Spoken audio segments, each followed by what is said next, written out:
ఎవడై ఉంటాడు వీడు? ఫేస్ చూస్తుంటే చాలా క్రూయల్ ఫెలోలా ఉన్నాడు సార్. మన పోలీస్ డిపార్ట్మెంట్ దగ్గర కూడా వీడి గురించి ఎటువంటి ఇన్ఫర్మేషన్ లేదు. చుట్టుపక్కల అన్ని విలేజెస్లో వీడి ఫోటో అంటించండి. Sure sir. పట్టించిన వాడికి 10 లక్షల ప్రైజ్ మనీ అనౌన్స్ చేయండి. ఫాస్ట్.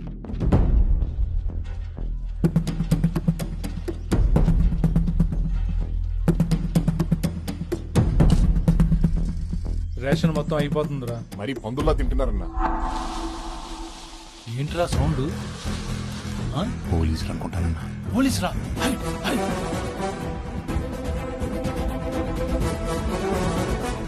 మీ నాన్న ఏమిటాడు?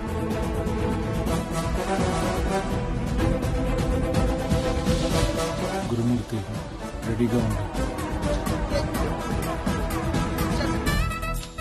గురుమూర్తి ఆపు. గురి కరెక్ట్ గా కుదిరిందన్నా. ఒక్కసారికి కలుస్తానన్నా ప్లీజ్.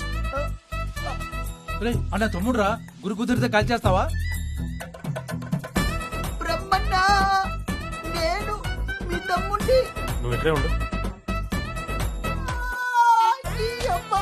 3 రోజుల నుంచి అడిగి మొత్తం తిరుగుతున్నా నీకోసం. యాడ తిరిగేది నీకోసం. నీకొక ల్యాండ్ మార్కెట్ ఉండదా? కుదురుగా ఒక చోట ఉండవా అన్నా? కడుపు మాడిపోతుంది, ఆకలి గొంతెండిపోతుంది, దాహమన్నా.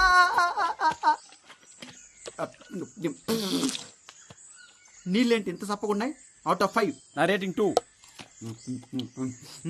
ఆపిల్ ఏంటి ఇంత ఒగరుగా ఉంది? అవుట్ ఆఫ్ 5 నా రేటింగ్ 1. ఎవరన్నా అన్నిటికీ రేటింగ్స్ ఇస్తున్నాడు? ఈ నా తమ్ముడు గిరి సినిమాలో రైటర్ గానీ డైరెక్టర్ గానీ అవుదాం అనుకున్నాడు. సినిమా వాళ్ళు పెద్ద ఎంకరేజ్ చేయకపోతే వాళ్ళ మీద కోపం వచ్చి రివ్యూ రైటర్ అయ్యాడు. వచ్చిన ప్రతి సినిమాని ఏకి పారేస్తాడు. వాళ్ళేమో ఈడనేసాడని తిరుగుతుంటారు. వీడేమో వాళ్ళని తప్పించుకోవడం నా దగ్గరకు వస్తుంటాడు. ఇప్పుడు ఏ సినిమారా అన్నా? ధనుంజయ రెడ్డి అని పెద్ద ఫ్యాక్షనిస్ట్ అన్న. వాళ్ళ కొడుకుని హీరోగా పెట్టి ఒక హాఫ్ బేక్డ్ సినిమా తీశాడు. సినిమా పేరు శూన్యం. సో శూన్యం సినిమా ఎలా ఉందంటే పేరుకు తగ్గట్టే ఉంది. ఇందులో ఏ బొక్క లేదు. మాటలు శూన్యం, పాటలు శూన్యం, ఎమోషన్ శూన్యం, ఫైట్స్ శూన్యం. ఇంకా యాక్టింగ్ విషయానికి వస్తే అబ్బో అబ్బో, దాని గురించి వద్దులే. శూన్యం స్క్వేర్. సో ఫ్రెండ్స్, ఈ సినిమాకి నేను ఇస్తున్నటువంటి రేటింగ్ 0.25. అది కూడా సినిమాకి కాదు, ఇంటర్వెల్ టైంలో నేను తిన్నటువంటి పాప్కార్న్ కి. అంత ఓవర్ యాక్షన్ చేసిన నువ్వు బానే ఉన్నావు భయ. ఆ ఫ్యాక్షనిస్ట్ ఏం చేయలేదా? ముందున్న ఫస్ట్ హాఫ్ చూసి నువ్వు అంతా బాగానే ఉందనుకుంటున్నావు. ఈ డబ్బులేంట్రా? అదే సెకండ్ హాఫ్. ఆ ఫ్యాక్షనిస్ట్ మనుషులతో వచ్చి వేట కొడవలతో వేటాడబోయాడు. అక్కడి నుంచి తప్పించుకుని నీ దగ్గరకు వచ్చా. మంచి పని చేశావు. సారీ. ఈ పాప ఎవరు? ఈఫిల్ టవర్ కన్నా 5 అంగుళాలు తక్కువ ఉందే. నీ హైట్కి my rating 5 out of 5. Okay. అవును, నిన్నెక్కడో చూసినట్టుందే. నువ్వు గవర్నమెంట్ ఆఫీసర్ కూతురు కదా? ఆఫీసరా? ఏ ఆఫీసర్? వాళ్ళ రిక్షా పుల్ల. పుల్లరు కాదు, డ్రిల్లరు కాదు. వీళ్ళ నాన్న ఒక ప్రముఖ ఆఫీసర్. అది ఎవరంటే ఎక్కడో చూశానబ్బా. వీళ్ళ నాన్న నాకు బాగా తెలుసబ్బా. అది కాదు కాదు కాదు, నోట్లోనే ఉందబ్బా. మీ నాన్న మెడికల్ ఆఫీసర్ కదా? కాదు కాదు. కాదా? ఇన్కమ్ ట్యాక్స్ ఆఫీసర్ కదా? కాదండి. అది కాదు అంది కదా భయ్యా. ఇంకొదిలే. పాప, మీ నాన్న ఎక్సైజ్ ఆఫీసర్. పాప, మీ నాన్న మున్సిపాలిటీ ఆఫీసర్ కదా? పాప, కస్టమ్స్ ఆఫీసర్ కాదు. కాదా? వదిలేరా. ఏ లేలే, సాయంకాలం చెప్పేస్తా. చూడు,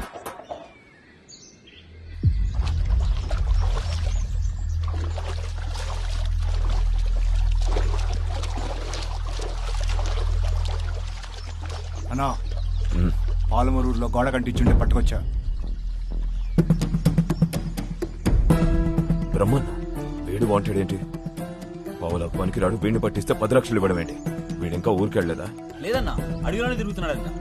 మన వెపన్ సప్లై దగ్గర మన పేరు చెప్పి ఓ బాంబు కూడా కొన్నాడంట. ఆ బ్రిడ్జి పెంచింది మనోడేమోనని నాకు అనుమానంగా ఉంది. పిచ్చి పట్టిందా వీడికి? బ్రిడ్జ్ ఎందుకు పెంచాడు? ఎక్కడున్నాడు కనుక్కోండి.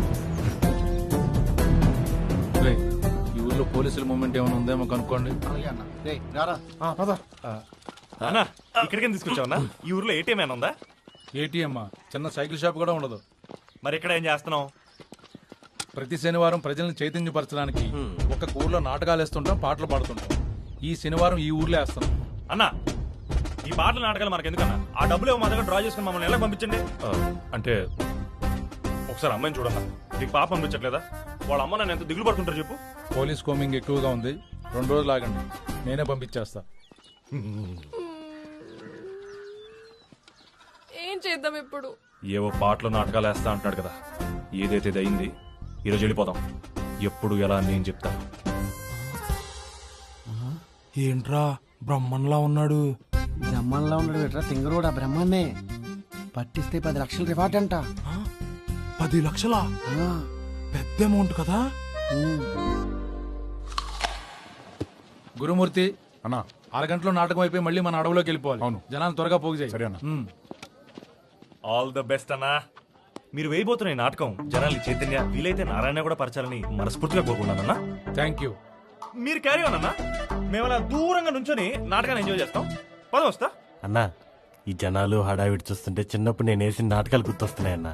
Missing those days. నీకు నాటకం వేసిన అనుభవం ఉందా? అనుభవం ఉందానా? నేను ఒక్కసారి స్టేజ్ ఎక్కితే జనాలు ఎట్ట పడితే అటు వాళ్ళకి పారిపోయేవాళ్ళు. ఒక్క అవకాశం ఏంటన్నా, నాటకంలో ఎరగ తీసేస్తాను. అలాగా? అవును, మీరు ముగ్గురు కూడా ఎందుకు నాటకం వేయకూడదు? మేమా? నాటకమా? మా వాళ్ళు కాదన్నా, మా ఇద్దరు ఫేస్ లో ఏ ఎక్స్ప్రెషన్ పలకదు. వీడిని తీసుకెళ్ళండి అన్నా.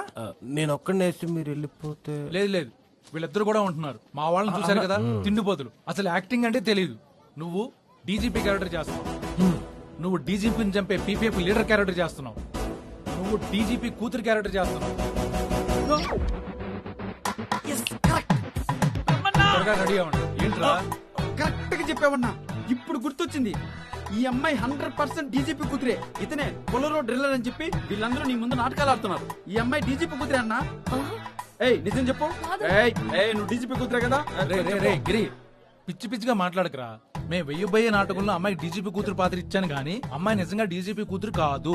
పాత్ర మగ్గు కాదు, ఈ అమ్మాయి నిజంగానే డీజీపీ కూతురు. వీళ్ళు ముగ్గురు నీ ముందు నాటకాలు ఆడుతున్నారు. పిచ్చిన అపరం. ఆ అమ్మాయి వేసేది జస్ట్ పాత్ర అంతే. ప్లీజ్ ఆర్టిస్ట్ అలా డిస్టర్బ్ చేయొద్దు. తను ఇంకా పాత్రలో లీనమేముంది. 10 ఏళ్ల తర్వాత కూడా నాటకం అనే ప్రస్తావన వస్తే నీ పేరే తలుచుకుంటాం తల్లి. అద్భుతంగా జీవించావు. శభాష్ శభాష్. అబ్బా ఓరి నా ఎరినా బ్రహ్మణ, ఆ పిల్ల నువ్వు నిజంగానే వాళ్ళ నాన్నని చెప్పినట్టు ఫీల్ అయ్యి నిజంగానే ఏడుస్తుంది. నాటకం కాదు. కాకపోతే నిజంగానే డీజీపీ కూతురు కాదన్నట్టు మాత్రం నాటకం వేస్తుంది కదా? నిజమే కదా? ఏంట్రా నీ గొడవ? ఒకసారి నాటకం అంటావు, ఒకసారి నాటకం కాదంటావు. ఏది ఓ పట్టాను ఒప్పుకోవా? వెళ్ళి అమ్మాయి నటన మెచ్చుకో, రేటింగ్ ఇయ్యి. ఒరే వెళ్ళు. అన్న, ఆ పిల్లని మెచ్చుకోవడం కాదురా. నిన్నాళ్ళైనా కోడి బ్రెయిన్ వేసుకుని బ్రతికేస్తున్నావు చూడు, నిన్ను మెచ్చుకోవాలా? సర్లే నీ సాగు నువ్వు చావు గానీ నాకు ఈ శుక్రవారం వేరే సినిమా రిలీజ్ ఉంది, పోయి రివ్యూ చెప్పొస్తా. ఓకే బాయ్, ఉంటా. వెళ్ళు. బాయ్ డీజీపీ కూతురా, బాయ్. కదా కదా? అరే ఒప్పుని చూసావా? తలక ఒప్పుని చూసావా? చూసా నువ్వు చూడు. అద్భుతం. ఎట్లా బతుకుతాడో ఏందో ఈ జుట్టు వేసుకుని ఈ అడవిలో. అంత కర్మ. పాత్రని పాత్రలా చూడాలి గాని ఇలా పిడివాదం చేస్తాడేంటి పిచ్చివాదవా? నీకో విషయం చెప్తున్నాను, ఈ రోజు నుంచి నేను నీకు అన్నయ్యని. నీకు ఏ ఆపద వచ్చినా నేను చూసుకుంటాను. అమ్మాయి నటించి అలసిపోయింది గాని అరుగు దగ్గరికి తీసుకెళ్ళి విశ్రాంతి తీసుకుంటుంది. ఈ లోపల నేను జనాలకి చిన్న స్పీచ్ ఇచ్చొస్తాను. చిన్నదింటన్నా, పెద్ద స్పీచ్ అయిపో, మేం వెయిట్ చేస్తాం. మీరేమి కంగారు పడవలసిన అవసరం లేదు. మీ సమస్యలు మేము అర్థం చేసుకున్నాం. మీ తరపున మేము పోరాడతాం.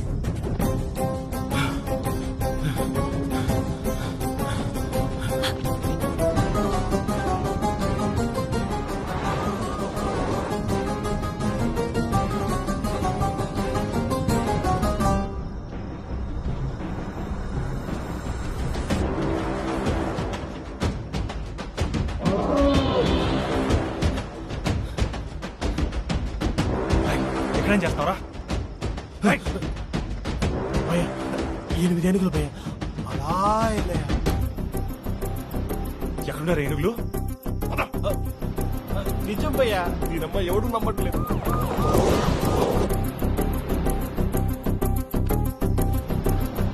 సార్ బీపీఎఫ్ వాళ్ళు సార్.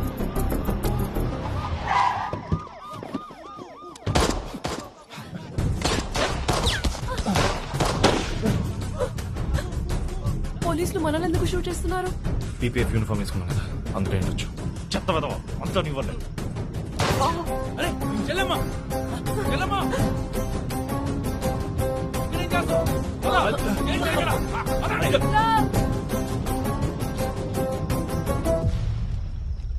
మంది పారిపోతున్నారు సార్. పద.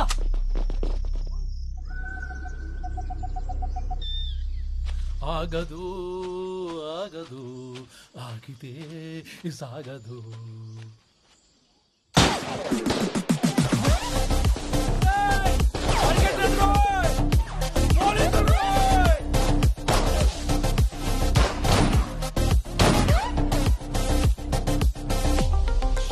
నడుము పట్టేసిందిరా బాబు, నా వల్ల కాదు. ఇంకా నేను పరిగెట్టలేను. ఆకలేస్తుంది, తినడానికి ఏమైనా పెట్టండి రా. ఫ్రెష్ అయినా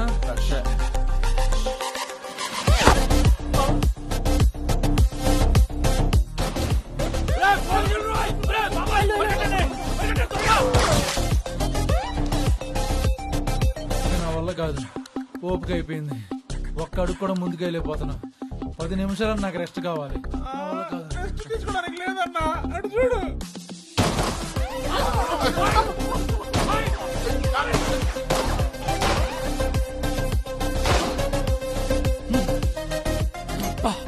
వెనకబడాల్సిందే. రక్తమూర్తి, కాంచరా! అచ్చు!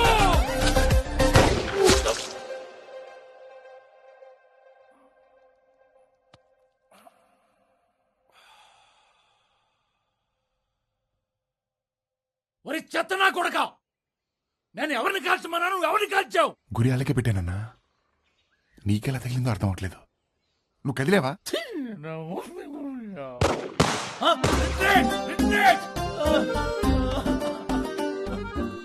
ఏం చేశానురా నేను? పోలీసులు ఇలా తగులుకున్నారు. చిన్న బ్రిడ్జ్ పేల్చారు. నిజం మాట్లాడుకోవాలంటే అది బ్రిడ్జ్ కూడా కాదు, చిన్న కలవట్టు. అవును, మన ఊర్లో నాటకం వేస్తున్నట్టు ఎవరికీ తెలిసే అవకాశం లేదు. ఎవడైనా